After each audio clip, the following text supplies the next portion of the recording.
Hello, welcome back to English class. Let's study with your English language teacher.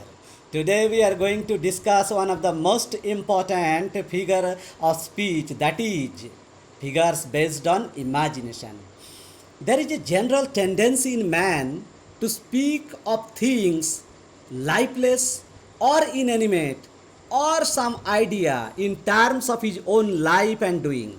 He invests such a thing or idea with life and motion and imagines it as living and active.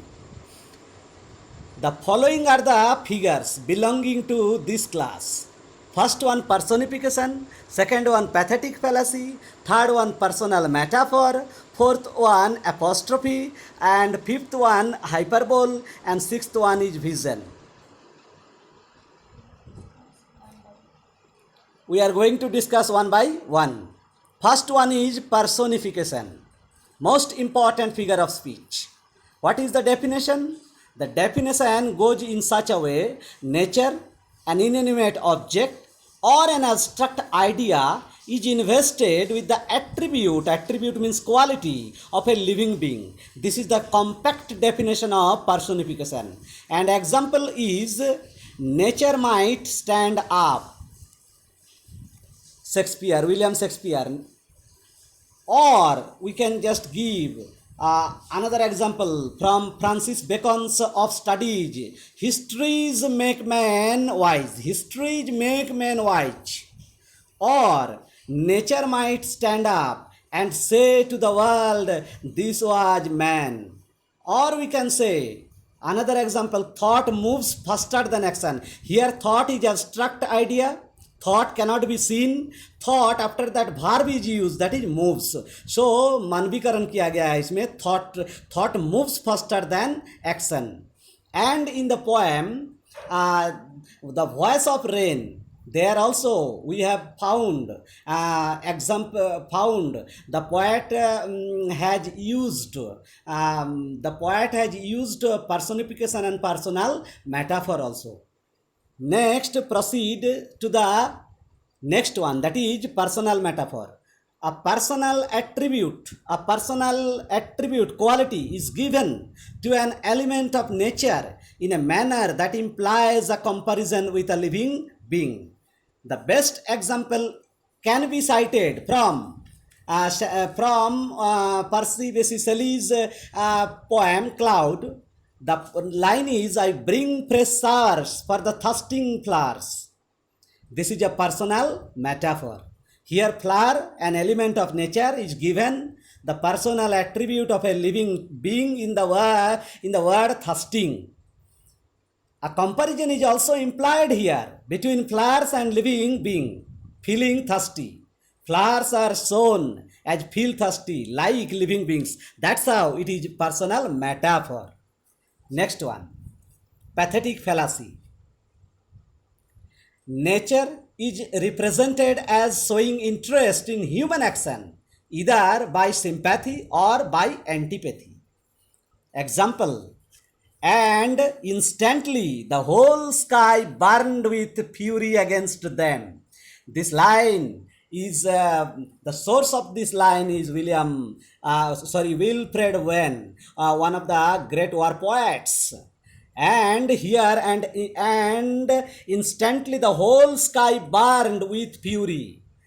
The whole sky is expressing its fury, anger against them, against most probably against the warmongers.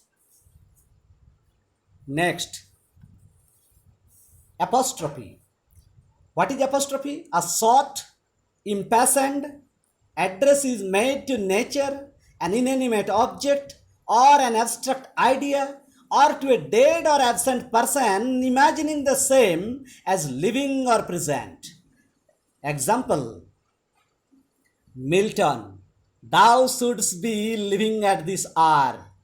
So Milton, who is no more, is addressed by William Wordsworth. Here, as if Milton is listening to William Wordsworth. Or another example we can cite, O judgment, thou O judgment, thou art fled to brutish beast, and men have lost their reason. Here, O judgment, abstract noun is addressed, imagining the same, is listening to the speaker, to who is the actual speaker, Antony. Or we can just cite more example. O solitude, where are the charms that sages have seen in thy face? Solitude is here addressed. Or we can just take example from Shelley's poem Ode to the West Wind. O wind, if winter comes, can spring be far behind? Here wind is addressed. An address is made to wind, a natural element. This is short and impulsive. Wind is imagined as living and listening to the speaker. Next, hyperbole. What is hyperbole? Exaggeration. So an exaggerated statement is made. Example, earth has not anything to show more fair. Or we can just go back to William Wordsworth's Daffodils. 10,000 saw I at a glance. So 10,000, is it possible for a person to count at a glance 10,000 flowers? So this is also exaggeration, and by the wings of imagination, one can express himself or herself in such a way. Or we can take example from Shakespeare, the most famous dramatist. I loved Ophelia. 40,000 brothers could not, with all their quantity of love, make up the sum.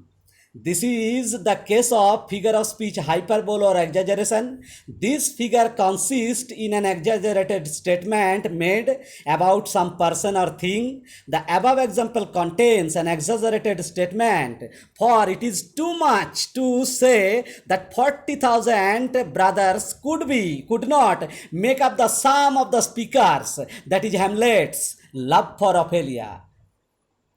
Thank you.